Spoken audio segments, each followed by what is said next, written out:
முக்கிய செய்திகள். தமிழகத்தின் அரசு பள்ளிகளில் 6 முதல் 9ஆம் வகுப்பு வரை பயிலும் மாணவர்களின் திறன் குறைந்தவர்களை கண்டறிந்து அவர்களுக்கு சிறப்பு பயிற்சி வழங்க பள்ளிக் கல்வித்துறை உத்தரவிட்டுள்ளது. வெங்காயம் விலை உயர்வை கட்டுப்படுத்த மத்திய அரசு இந்த ஆண்டில் இதுவரை 71,000 டன் வெங்காயத்தை வாங்கி இருப்பு வைத்துள்ளதாக தகவல் வெளியாகியுள்ளது. கள்ளச்சாராய விற்பனை தொடர்பாக தமிழகம் முழுவதும் 84 இடங்களில் சோதனை செய்து 808 பேரை கைது செய்துள்ளதாக தகவல் வெளியாகியுள்ளது. பெட்ரோல் டீசலை ஜிஎஸ்டி வரம்புக்குள் கொண்டுவர வேண்டும் என்பதே மத்திய அரசின் நோக்கம் எனவும், என்ன விகிதத்தில் ஜிஎஸ்டி விதிப்பது என்பதை மாநிலங்களே ஒன்று கூடி முடிவு செய்ய வேண்டும் எனவும் மத்திய நிதியமைச்சர் நிர்மலா சீதாராமன் அவர்கள் தெரிவித்துள்ளார். நகர்ப்புற உள்ளாட்சி துறைகளில் 3000 பணியிடங்களை நிரப்ப விரைவில் அறிவிப்பு வெளியிடப்படும் என்று சட்டமன்றத்தில் நகராட்சி நிர்வாகத்துறை அமைச்சர் KN நேரு அவர்கள் அறிவிப்பு வெளியிட்டுள்ளார். தமிழகத்தில் பால் உற்பத்தியாளர்களுக்கு இழப்பீடு தொகை மற்றும் இதர நிதி உதவிகளை தமிழக அரசு உயர்த்தியுள்ளது. TNPSC குரூப் 2 தேர்விற்கு BE, MPBS உள்ளிட்ட தொழில்சார் பட்டப்படிப்பு முடித்தவர்களும் விண்ணப்பிக்கலாம் என்று தெரிவிக்கப்பட்டுள்ளது. 10 கோடி ரூபாய் மதிப்பீட்டில் மெரினா கலங்கரை விளக்கம் முதல் தீவுத்திடல் வரை மெரினா பாரம்பரிய வழித்தடம் மேம்படுத்தப்படும் என்று சட்டசபையில் தெரிவிக்கப்பட்டுள்ளது. தமிழகத்தில் இன்று ரேஷன் கடைகள் இயங்கும் என்று உணவு வழங்கல் துறை அதிகாரிகள் தெரிவித்துள்ளனர்.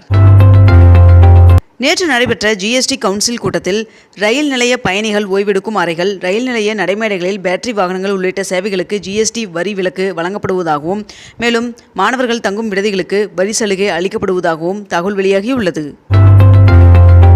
GST கவுன்சில் கூட்டத்தில் அனைத்து விதமான பால் கேன்களுக்கும் GST வரி 12% நிர்ணயிக்கப்பட்டுள்ளதாகவும், அலுமினியம், இரும்பு பால் கேன்களுக்கும் இது பொருந்தும் என்றும் தெரிவிக்கப்பட்டுள்ளது.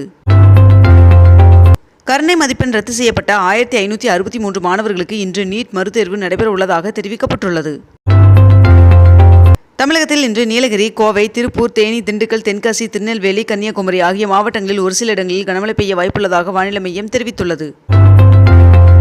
தரமான பால் கொள்முதல் மற்றும் பால் உற்பத்தியை உறுதி செய்யும் நோக்கில் புதிதாக உருவாக்கப்பட்டுள்ள கடலூர், திருவண்ணாமலை, தருமபுரி மற்றும் கரூர் ஒன்றியங்களில் 234 லட்சம் மதிப்பீட்டில் ஆய்வுக்கூடங்கள் தேசிய பால்வள மேம்பாட்டு திட்டத்தின் மூலம் நிறுவப்படும் என்று தெரிவிக்கப்பட்டுள்ளது. கள்ளக்குறிச்சியில் உயிரிழந்தோர் குடும்பத்திற்கு பாஜகவின் சார்பில் 1 லட்சம் ரூபாய் நிவாரணம் வழங்கப்பட்டது. மத்திய அரசு பணியில் வேலை செய்யும் ஊழியர்கள் காலை 9:15 வர வேண்டும் என்று மத்திய அரசு உத்தரவிட்டுள்ளதாக தகவல் வெளியாகியுள்ளது.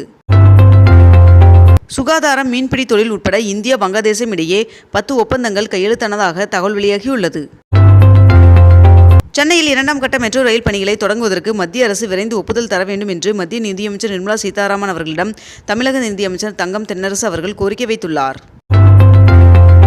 நுழைவுத் தேர்வுகளின் முறைகேடுகளை தடுக்க தேர்வுகள் வெளிப்படையாக மற்றும் நியாயமாக நடத்துவதை உறுதி செய்வதற்காக உயர்மட்ட நிபுணர் குழு ஒன்றை மத்திய அரசு அமைத்துள்ளது. இன்று பீகார், சிக்கிம், மேகாலயா, மணிப்பூர், மகாராஷ்டிரா ஆகிய மாநிலங்களில் ஒரு சில இடங்களில் கனமழை பெய்ய வாய்ப்புள்ளதாகவும், மேலும் கர்நாடகா, கேரளா, கோவா ஆகிய மாநிலங்களில் இன்று அதிக கனமழை பெய்ய வாய்ப்புள்ளதாகவும் வானிலை மையம் தெரிவித்துள்ளது. திருத்துறைப்பூண்டியில் நெல் ஜெயராமன் பராமரிப்பு பண்ணை சார்பில் நேற்று தேசிய நெல் திருவிழா தொடங்கியது. இந்த விழாவில் நடிகர் சிவகார்த்திகேயன் அவர்கள் சிறப்பு விருந்தினராக கலந்து கொண்டார். அப்பொழுது அவருக்கு உழவர்களின் தோழன் என்ற விருது வழங்கப்பட்டது. தமிழகத்தில் 1000 கோடி ரூபாய் நிதி ஒதுக்கப்பட்டு பள்ளி மேம்பாட்டு பணிகள் மேற்கொள்ளப்பட உள்ளன என்று அமைச்சர் அன்பில் மகேஷ் அவர்கள் தெரிவித்துள்ளார். 22 கேரட் ஆபண தங்கத்தின் விலை சவரனுக்கு ஒரே நாளில் 680 ரூபாய் குறைந்து ஒரு சவரன் 53,560 ரூபாய்க்கு விற்பனையாகிறது. அதேபோல் 1 கிராம் வெள்ளியின் விலை 96 ரூபாய் 50 பைசாவாகவும் விற்பனை செய்யப்பட்டு வருகிறது.